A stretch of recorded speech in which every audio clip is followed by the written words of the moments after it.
Hello everyone, welcome to G centric. और इस lecture से हम स्टार्ट करेंगे हमारा case number 3 only dependent source.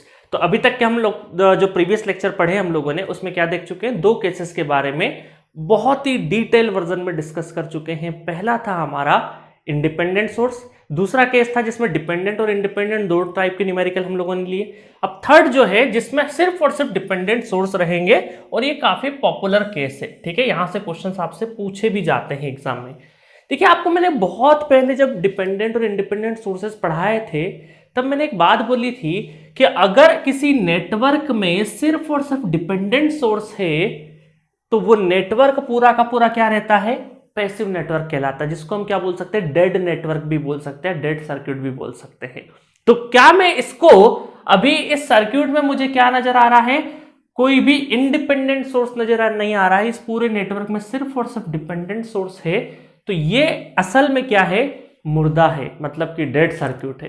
ये एक्टिव कब होगा, ये एक्टिव तब होगा जब इसमें कोई एक वोल्टेज सोर्स लग जाए। कौन सा voltage source, independent voltage source या इंडिपेंडेंट करंट सोर्स अगर लग जाए तो ये एक्टिव हो जाएगा। बट उसके बिना सिर्फ और सिर्फ नेटवर्क में अगर डिपेंडेंट सोर्स है जिसको बोलते हैं डेड सर्किट। क्या बोलते हैं इसको हम लोग, डेड सर्किट, डेड सर्किट। ठीक है, डेड सर्किट। और डेड सर्किट है, इसका मतलब है कि यहां पर जो VTH है वो क्या हो जाएगा, जीरो, और जो ISC है शॉर्ट सर्किट करंट वो भी जीरो।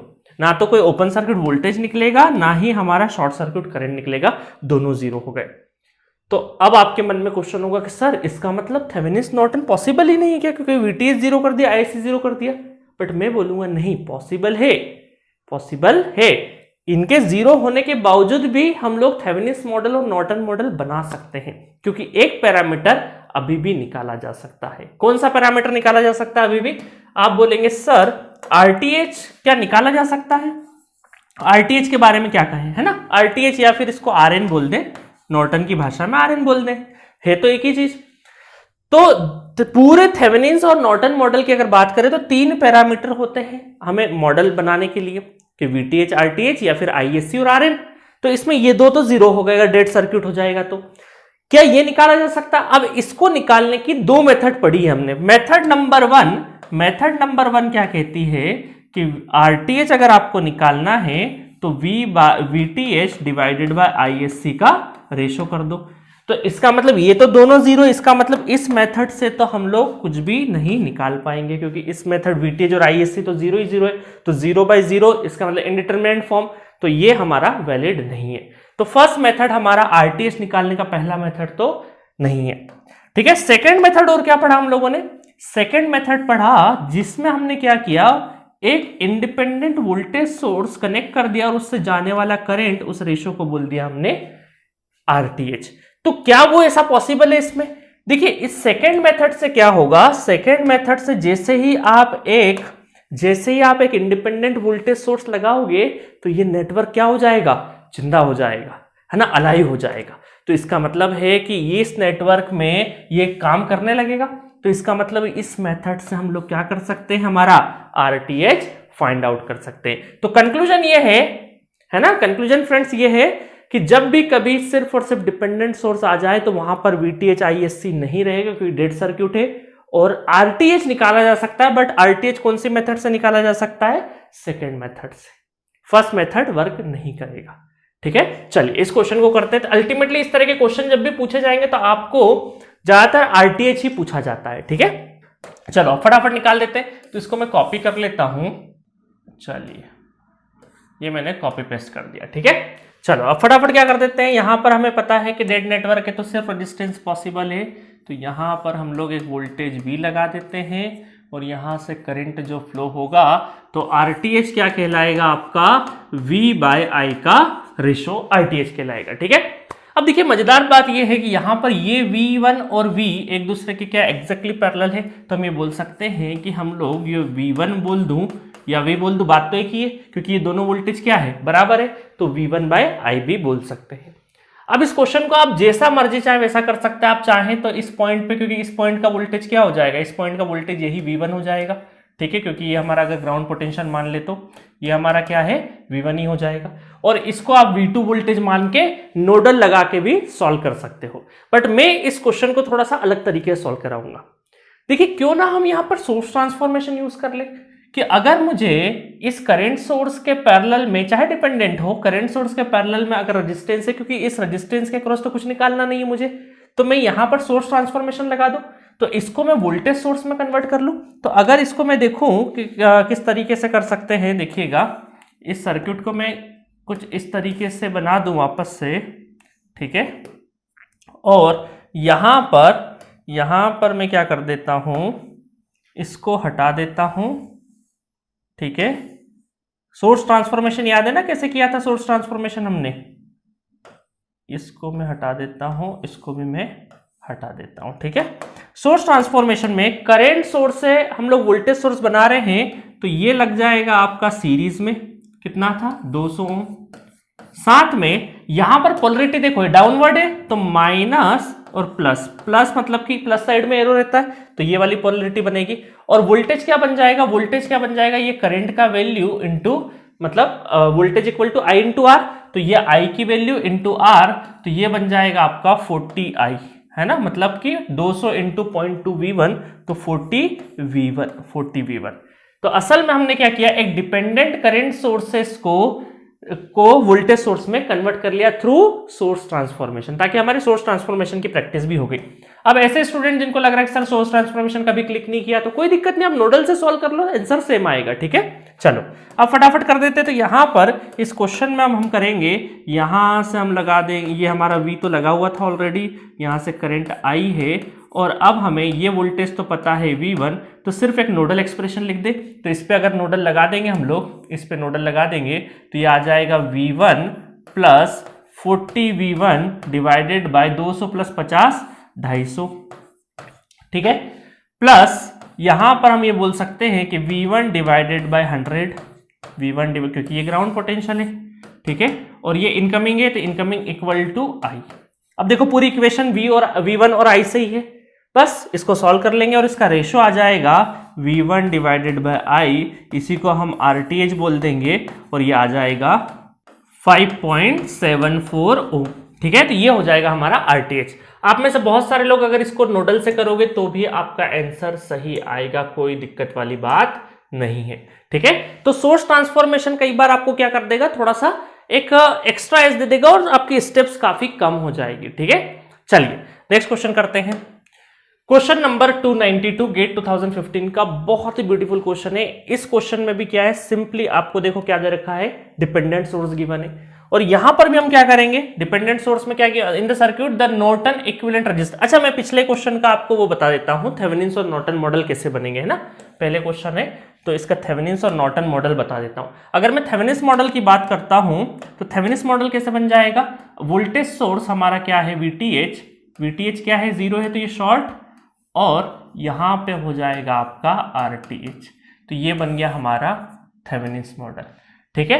और अगर मैं नॉर्टन मॉडल की बात करूं तो करंट 0 का मतलब क्या है, ओपन सर्किट, और उसके पैरेलल में क्या लगेगा RN, ये बन गया हमारा नॉर्टन मॉडल, ठीक है। ये थेवेनिन्स और ये हमारा नॉर्टन, ठीक है। तो इस तरीके से बनते हैं, आपको पता चले यहां बोल दोगे कि सर VTH और IC 0 है तो मॉडल तो पॉसिबल ही नहीं है, नहीं ये पॉसिबल है इस तरीके से, ठीक है। इंटरव्यू में क्वेश्चन पूछा जाता है कि VTH और IC 0 कर दे थेवेनिन्स नॉर्टन बना पाओगे, तो आप तुरंत ही जवाब दे दो, तो बिना सोचे समझे कि हाँ सर पॉसिबल ही नहीं है, वो तो नहीं बना सकते, बट आपको ध्यान रखना बना सकते इस तरीके से, शॉर्ट, वोल्टेज 0 का मतलब शॉर्ट, करंट 0 का मतलब ओपन, ठीक है।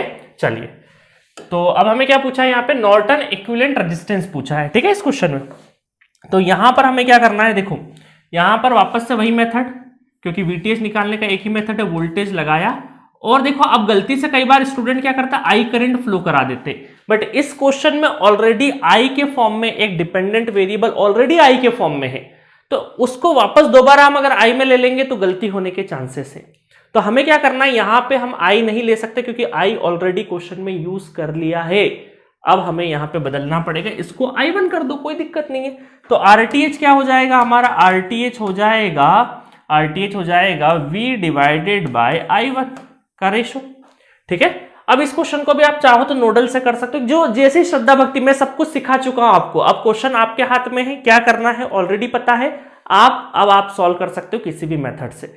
अब चलिए मैं इसको क्या करूंगा, इसको अगेन में थोड़ा सा सोर्स ट्रांसफॉर्मेशन से ले जाने की कोशिश करता हूं, ठीक है। चलो तो इसको मैं यहां पे कॉपी कर देता हूं। चलो कॉपी करने की जरूरत नहीं है, हालांकि इसको वापस से दोबारा बना लेते।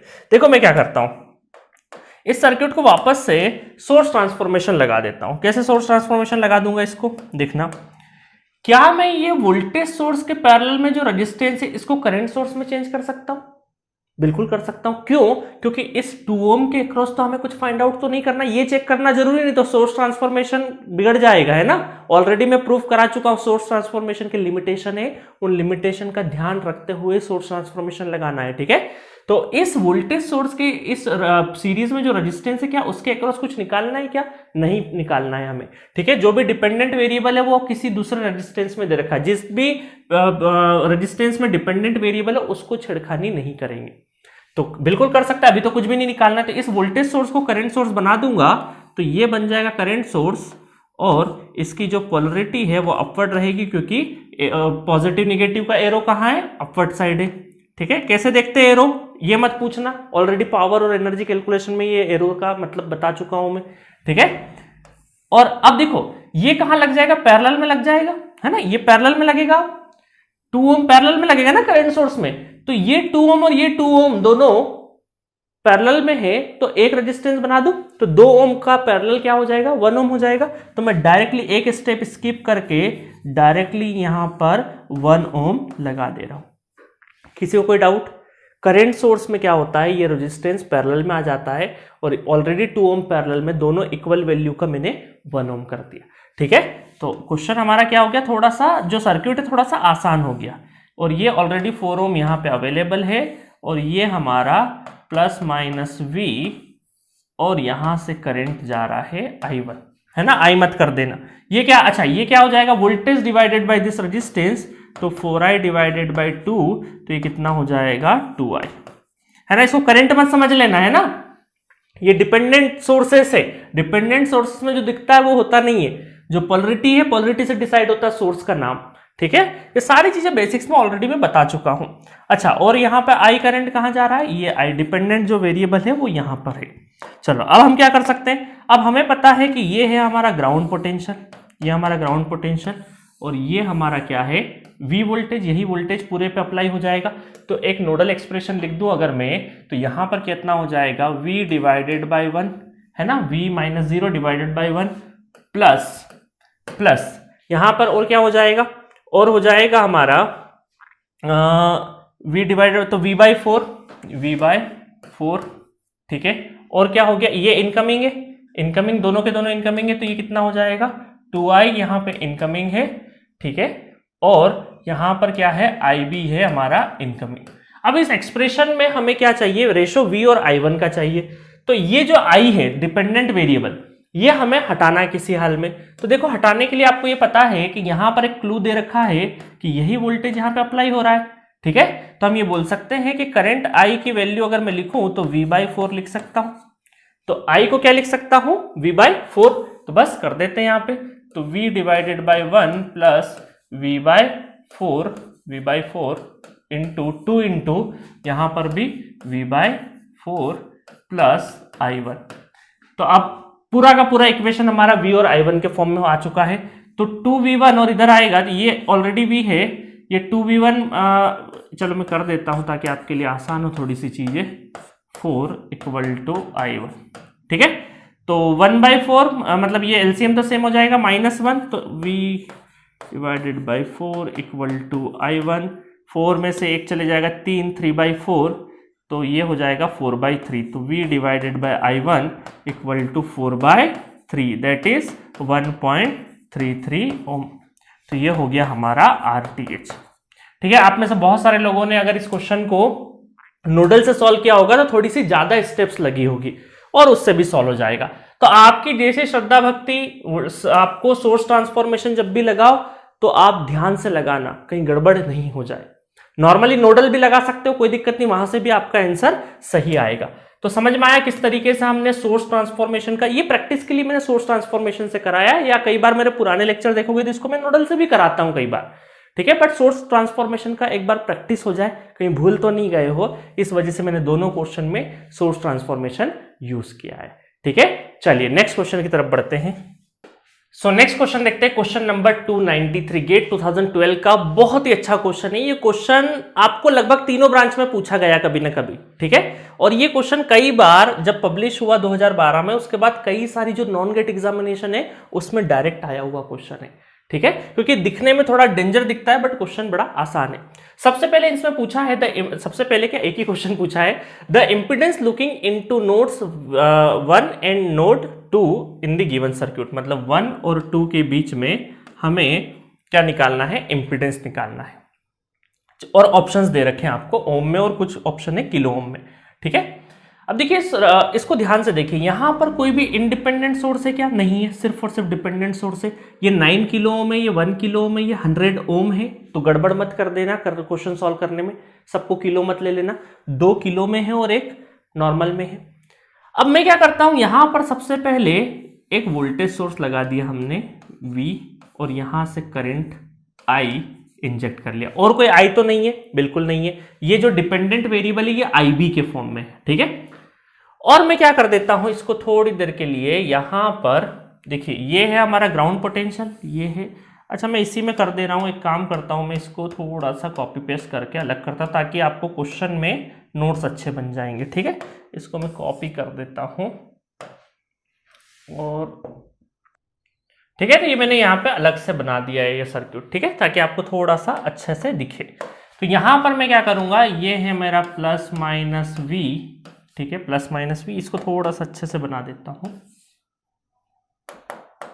ठीक है, ये हमारा प्लस माइनस V लगा देते हैं 1 और 2 के बीच में, है ना, और 1 और 2 के बीच में मतलब पॉजिटिव ऊपर ही रहेगा, और यहां से एक I करंट फ्लो करा देते हैं। ये हमारा क्या है, ग्राउंड पोटेंशियल है, ये हमारा ग्राउंड पोटेंशियल है। अब आप ध्यान से देखिए, यहां पर आपको पता चलेगा कि ये वाला जो नोड है, इसको क्या मैं पूरे को V बोल सकता हूं, है ना। अब ये चाहें तो आप इसको थोड़ा सा रिड्रॉ करके थोड़ा आसान दिखा सकते हैं, बट रिड्रॉ करने की आवश्यकता नहीं, वैसे करना चाहे तो कर भी सकते हैं। ये एक पूरी कंप्लीट ब्रांच है। ठीक है, ये नोड है, ये एक अलग ब्रांच है, और ये एक अलग ब्रांच है। ठीक है, अब ध्यान से देखिए, अगर मैं यहां पर क्या करता हूं, नोडल लगा देता हूं, तो कितना हो जाएगा, V डिवाइडेड बाय 9 प्लस 1 10 के हो जाएगा, प्लस ये कितना हो जाएगा, V डिवाइडेड बाय 100। ठीक है, और इनकमिंग दोनों करंट क्या है, इनकमिंग तो I प्लस 99 IB। सो इस पूरी इक्वेशन में हमारे लिए हर्डल क्या है, हेडेक क्या है हमारे लिए, V और मुझे I के बीच का रेशियो चाहिए, है ना। मेरा RTH क्या निकलेगा, RTH वो निकलेगा V बाय I का रेशियो, है ना। यहां से V और I का रेशियो निकलेगा। अब हमारे लिए यहाँ पे हर्डल ये IB को हटा दे किसी तरीके से, तो काम हो जाएगा। एक काम करता है, IB को अगर हटाएंगे तो थोड़ी देर के लिए IB देखो, ये IB करंट का डायरेक्शन कहाँ है, ये है 0 वोल्ट, और 0 वोल्ट से V के बीच में ट्रेवल कर रहा है। तो क्या हम IB को इस तरीके से लिख सकते हैं, IB equal to 0 minus V divided by 9 plus 1 10 के। तो क्या हम ऐसा बोल सकते हैं, IB इक्वल टू कितना है, माइनस V बाय 10 के है। ठीक है, बस यहाँ पे वैल्यू पुट कर देते हैं, तो V बाय 10 के, ठीक है, plus V by 100 equal to I। ठीक है, और यहाँ पर प्लस 99, मतलब कि 99 माइनस V, तो ये हो जाएगा हमारा माइनस साइन। ठीक है, ये हो जाएगा माइनस, ठीक है, माइनस V बाय कितना हो जाएगा, 10 के। अब इसको उठा के इस साइड में लेके आ जाएंगे तो कितना हो जाएगा हमारा, V और V को कॉमन मतलब ये हो जाएगा हमारा 99V और 1V, मतलब 100V डिवाइडेड बाय 10 के। ठीक है, plus V by 100 equal to I। ठीक है, अब देखिए यहां पर आपको पता चलेगा K मतलब 10 टू द पावर 3, तो ये कैंसिल हो जाएगा, 10 टू द पावर 1 बचेगा, तो 10 इंटू 10 कितना हो जाएगा, 100। तो असल में इसको कैलकुलेट करेंगे तो V by 100 plus V by 100, ठीक है, इक्वल टू I। तो ये कितना हो जाएगा, ये हो जाएगा आपका 2V, तो 50 उधर चले जाएगा, तो V बाय I का रेशियो कितना हो जाएगा, 50 ओम इज दी RTH। था ना इजी क्वेश्चन, बहुत ही इजी तरीके से हम लोगों ने, तो आंसर क्या आ जाएगा, 50 is the correct answer for this question. तो आपको जब भी डिपेंडेंट वाले क्वेश्चन आएंगे ना, और आते ही एग्जाम में, तो आपको क्या करना है, एक चीज का हमेशा ध्यान रखना, जो भी डिपेंडेंट वेरिएबल है वहां से एक इक्वेशन ड्रॉ होगी, क्योंकि ज्यादातर कैंडिडेट्स को, ज्यादातर स्टूडेंट्स को दिक्कत कहां आती है, डिपेंडेंट वाला ये नोडल तो लिख देते हैं वो, जब ये नोडल वाली इक्वेशन लिख के बैठ जाते हैं उसके बाद फिर देखते हैं कि यार ये इसको एलिमिनेट कैसे करें। तो आपको क्या करना, पूरा फोकस करना है इसको एलिमिनेट करने पे ये वेरिएबल को, और इसके लिए क्लू गिवन होगा, वहीं से इक्वेशन बनेगी। तो अब डिपेंडेंट का क्वेश्चन आएंगे तो खुश हो जाना, क्योंकि एक इक्वेशन ऑलरेडी आपको गिवन रहेगी जो भी डिपेंडेंट वेरिएबल रहेगा। ठीक है, चलिए एक दो क्वेश्चन और करते हैं और इस टॉपिक को एंड करेंगे हम लोग फिर। फाइंड आरटीएच, ये भी बहुत अच्छा क्वेश्चन है, आपको आरटीएच फाइंड आउट करना है। ठीक है, तो इस क्वेश्चन में कॉपी कर लेते हैं, इस क्वेश्चन को हम लोग नहीं बिगाड़ते आपके लिए, क्योंकि ताकि नोट्स में अच्छे से रहे। इसको मैं कॉपी कर लेता हूं।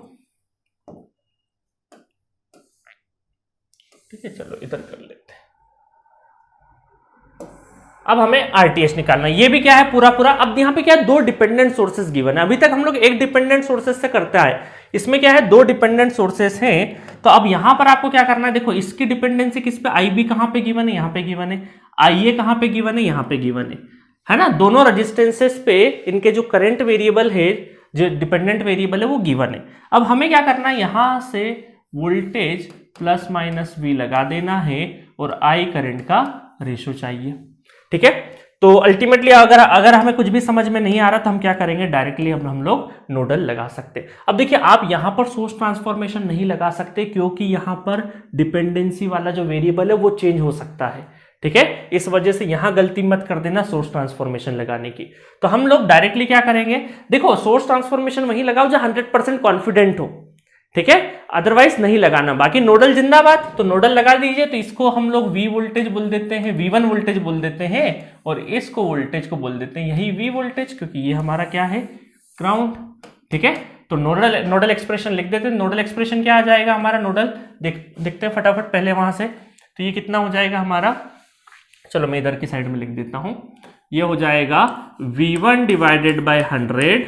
ठीक है, अच्छा एक चीज तो हम भूल ही गए हैं, तो यहां पर नोडल लिखने से पहले ध्यान रखो कि दो नॉन रेफरेंस नोड के बीच में क्या है, यहां पे सुपर नोड का कॉन्सेप्ट लग रहा है। तो सुपर नोड के हिसाब से हम ये बोल सकते हैं, इसको नीचे लेके आ जाते हैं, माइनस प्लस 2IA।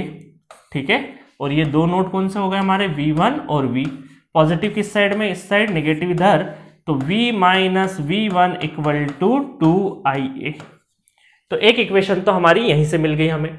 ठीक है, और जो चलो नोडल लिखने से पहले जितने भी इक्वेशन से डिपेंडेंट वाली वो भी निकाल लेते ताकि हमारा काम आसान हो जाए। एक इक्वेशन तो ये बन गई हमारी, इसको मैं क्या बोल देता हूं, इक्वेशन नंबर 1 बोल देता हूं। ठीक है, चलो और देख लेते हैं कौन सी इक्वेशन बन रही है हमारी। इक्वेशन बन रही देखो, आईए करंट, तो ये आईए करंट कितना हो जाएगा, IA current equal to V1 divided by 100। तो ये बन गई हमारी सेकेंड इक्वेशन। ये एक और इक्वेशन हमें काम आएगी सॉल्व करने के लिए। और आईबी करंट भी निकाल देते हैं। तो आईबी करंट कितना है हमारा, आईबी करंट है V1 डिवाइडेड बाय 80।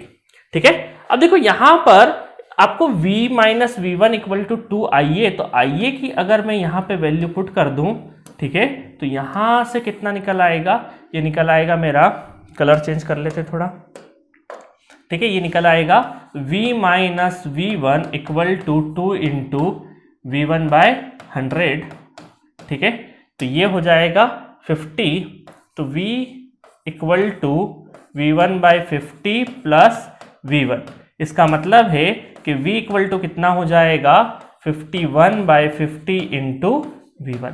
V और V1 के बीच में रिलेशन में लेके आ चुका हूं, क्योंकि अब हमें यहां पर हो सकता है जरूरत पड़े, क्योंकि जरूरत पड़ेगी क्योंकि देखो ऑलरेडी हमें पता है कि अगर मैं नोडल लिखूंगा इन दोनों पे तो V1 और V के फॉर्मेट में आएगा, हमें V एलिमिनेट करना पड़ेगा। तो ऑलरेडी मैं V को V1 के फॉर्म में लेके आ गया हूं। ठीक है, चलो अब हम लोग सुपर नोड का सेकंड पड़ाव चलते हैं। सुपर नोड के बाद दोनों नोड पे साइमल्टेनियसली हमें क्या लिखना है, नोडल एक्सप्रेशन लिखना है। ठीक है, तो नोडल एक्सप्रेशन लिख देते हैं फटाफट। तो यहां पर कितना हो जाएगा, V1 डिवाइडेड बाय 100। ठीक है, आउटगोइंग, और इस पे आउटगोइंग क्या है, इस पे आउटगोइंग है प्लस V डिवाइडेड बाय 80। और इनकमिंग कितना है हमारा, I तो इनकमिंग है यहाँ पे इनकमिंग है 0.2 IB। अब जो जो हमें एलिमिनेट करना है वो करते जाओ। तो अब सपोज करो अब हमें v1 को एलिमिनेट करना है, तो v1 की जगह हम क्या लिख देंगे, v1 equal to 50 divided by 51v, है ना, 50 डिवाइडेड बाई 51v।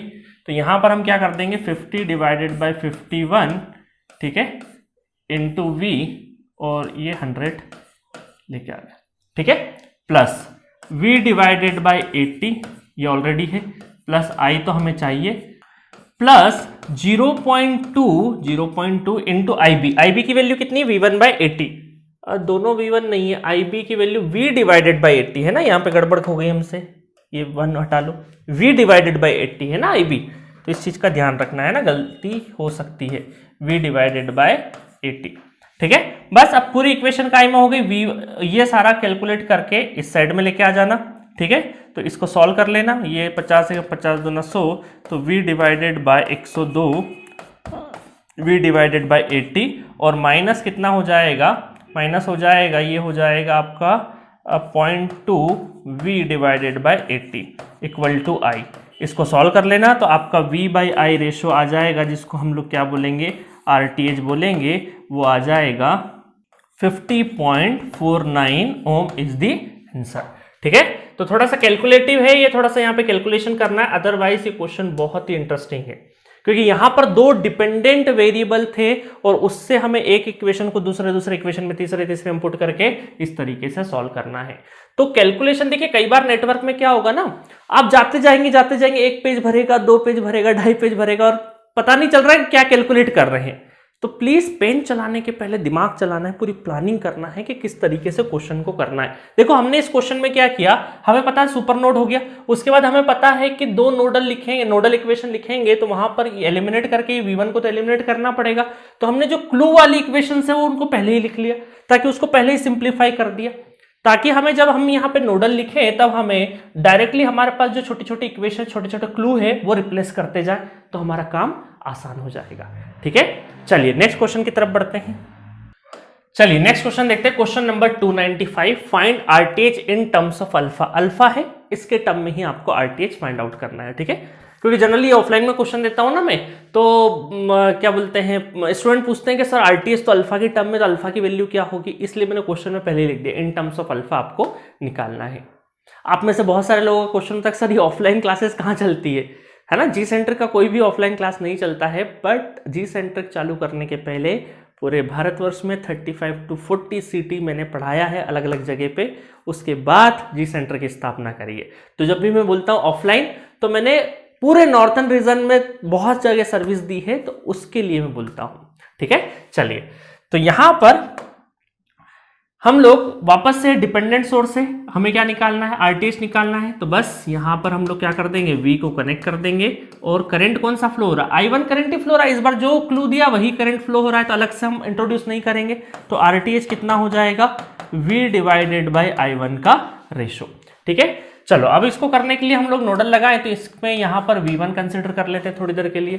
तो V1 कंसिडर कर ले तो कितना हो जाएगा, V1 minus V divided by 1 plus, एक काम करते हैं ना, यहाँ पे V1 बाई V क्यों कर रहे हैं हम लोग, V1 by 2 plus V1 minus alpha I1 divided by 1 equal to incoming कितना है, I1, ठीक है, इनकमिंग I1 है।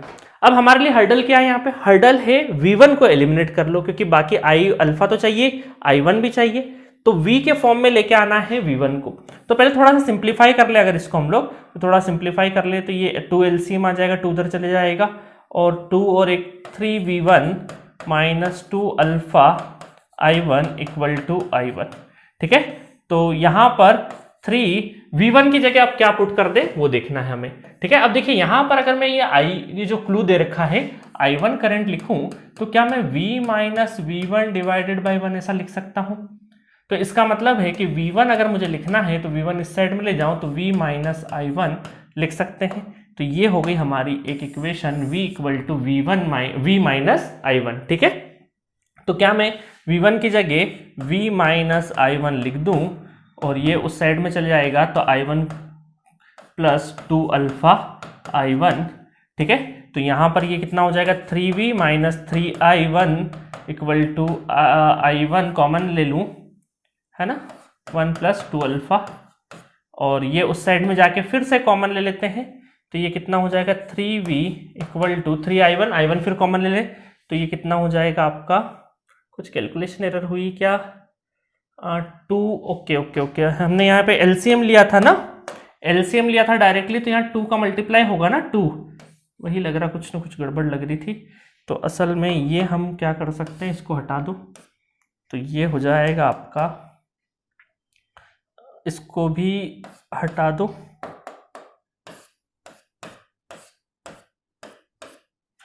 तो इसको हटा देंगे तो क्या हो जाएगा, अब देखिए सिंप्लीफाई करते हैं, 3v 3i1, ये उधर जाएगा तो 5i1, तो इसका मतलब i1 कॉमन लेंगे तो 5 + 2 अल्फा, 5 + 2 अल्फा, ठीक है, और ये हो जाएगा v divided by i1 equal to 5 + 2 alpha divided by 3, that is our RTH। तो ये रहा हमारा RTH, ठीक है, समझ में आया। तो ये हमारा लास्ट क्वेश्चन था, क्वेश्चन नंबर 295 के साथ में ये थ्योरम हमारी फिनिश होती है। हमने तीनों केसेस बहुत अच्छे से, हर एक क्वेश्चन, मतलब बोल सकते हैं कि हर वैरायटी का क्वेश्चन हम लोगों ने यहाँ पे करा है, तीनों केसेस बहुत अच्छे से देख लिए हैं। तो जल्दी से मैं समराइज कर देता हूं पूरी थेवेनिन्स और नॉर्टन्स को। और एक बात तो तय है, सुपरपोजिशन और थेवेनिन्स नॉर्टन पढ़ने के बाद अब आपको इस चीज का अंदाजा हो गया होगा कि बेसिक कितने इंपॉर्टेंट है। तो बेसिक्स को बहुत लाइटली नहीं लेना है, बहुत ही सिंसियर तरीके से बेसिक्स पे काम करना है। अगर अभी क्वेश्चंस बनाने में कहीं ना कहीं नोडल वगैरह में दिक्कत आ रही है तो बार बार बेसिक्स के क्वेश्चन को 10 से 12 बार प्रैक्टिस करो, है ना। देखिए हर एक स्टूडेंट का दिमाग अलग अलग है, किसी को सीखने के लिए 4 बार प्रैक्टिस, किसी को 3 बार प्रैक्टिस, किसी को 5 बार, किसी को 6 बार, मुझे 8 बार चाहिए थी तो मैंने 8 बार करी। तो वैसे ही है कि हर एक का दिमाग अलग अलग है, ऊपर वाले ने हर एक का दिमाग अलग अलग बनाया है। तो आपको अपने दिमाग के हिसाब से जहां पर आपका सेटिस्फेक्शन लेवल हो वहां तक सॉल्व करना है। और गाइस बहुत सारे स्टूडेंट पूछते हैं कि सर नेटवर्क थ्योरी में कितने क्वेश्चन सफिशिएंट होंगे, तो मैं बोलूंगा कोई भी कॉन्सेप्ट सीखने के लिए 15-20 क्वेश्चन भी इनफ होते हैं और 1000 भी इनफ नहीं होते हैं, डिपेंडिंग कि आपका सेटिस्फेक्शन लेवल कहां तक आ रहा है। नंबर ऑफ क्वेश्चन के पीछे मत भागो, कॉन्सेप्ट पढ़ो और उससे रिलेटेड 10-15 क्वेश्चन कर लिए काम हो जाएगा। बट उन 10-15 क्वेश्चन की बार बार प्रैक्टिस करिए ताकि कॉन्सेप्ट रिवाइज हो सके। तो आपने देखा कि कितने सारे गेट के क्वेश्चन आए हुए मैंने करवाए हैं, तो अगर वो बन रहे हैं तो आने वाले गेट के क्वेश्चन भी बनेंगे। कौन सा नया चीज पूछ लेंगे, एक आध पूरे पेपर में 65 क्वेश्चन में 3-4 क्वेश्चन अगर ऐसे डल गए आउट ऑफ बॉक्स जो वहां नहीं हो सकते, तो उतने क्वेश्चन तो हमें छोड़ना ही है। पूरे 65 में से सिर्फ और सिर्फ आप 50-55 क्वेश्चन एक्यूरेसी के साथ कर लोगे, अच्छा रिजल्ट आ जाएगा। ठीक है, चलिए तो इसी के साथ मैं समरी कर देता हूं, समराइज कर देता हूं। हमने देखा लीनियर बायलैटरल नेटवर्क पूरा हमारा है ना, एनर्जी मीटर से लगा के हमारे बेडरूम तक का पूरा नेटवर्क बना दिया और ये लोड लगा दी, बार बार लोड चेंज कर सकते हो। अब हमने देखा लीनियर बायलैटरल सर्किट को किस तरीके से रिप्रेजेंट कर सकते हैं, एक थेवेनिन्स मॉडल में रिप्रेजेंट कर सकते हैं, VTH, RTH और RL, और एक नॉर्टन। थेवेनिन्स भाई साहब कब आए थे, ये थे एम लियोन थेवेनिन्स जो कि 1883 में इन्होंने दिया था, और ये EL नॉर्टन थे 1926 में। 43 ईयर के बाद इस सर्किट से ये जो सर्किट बना है ना, कितना साल लगा है, 43 ईयर लगा है। और हम अभी देखो कितना काम किया है, कितना पेशेंस रहा होगा इस 43 ईयर के बाद। नॉर्टन्स ने भी कई बार सोचा होगा कि ये पॉसिबल है नहीं है, तो हम मेहनत से क्यों घबराते हैं। लोग सालों लगा देते, 10-10 साल 20-20 साल लगा देते। ग्रेविटी की वैल्यू निकालने में न्यूटन को 22 साल लग गए थे। तो बहुत मेहनत करी है, ये जो अभी पका पकाया मिल रहा है इसके पीछे बहुत सारे इंजीनियर, बहुत सारे साइंटिस्टों का मेहनत है। तो इस उनके सम्मान में जब पढ़ाई करो तो देखो कि यार इतना टाइम लगा, हमें तो सिर्फ बना बनाया उसी को प्रैक्टिस करना है। तो ये सर्किट से ये सर्किट बनाने के लिए 43 ईयर लग गया। ठीक है, चलिए तो अच्छा, both valid for single frequency only. तो ये पूरा समराइज फॉर्म में मैंने यहाँ पे लिख दिया नॉर्टन्स और थेवेनिन्स और नॉर्टन्स का मॉडल। फिर हमने क्या देखा, हमने देखे 3 केसेस। ठीक है, मैंने यहाँ पे समरी के फॉर्म में लिख दिया। केस नंबर 1 जिसमें ओनली इंडिपेंडेंट सोर्सेस थे, तो VTH और ISC निकाल दिया हम लोगों ने जिससे निकाला। RTH निकालने के लिए रिडक्शन टेक्निक, रिडक्शन टेक्निक का मतलब है एक एक करके सीरीज पैरेलल करके रेजिस्टेंस को सॉल्व करना, और जहां पर सोर्स कनेक्ट हो जाए वहां पर इनएक्टिव इंडिपेंडेंट सोर्स है ना। आपको क्या करना है, RTH निकालते टाइम पे इंडिपेंडेंट सोर्स अगर हो तो उसको इनएक्टिव करना है। इनएक्टिव करने का मतलब वोल्टेज सोर्स को शॉर्ट, करंट सोर्स को open. Second case, both independent dependent source अगर हो जाए सर्किट में, तो VTH और ISC तो जैसे निकालते वैसे ही निकालेंगे।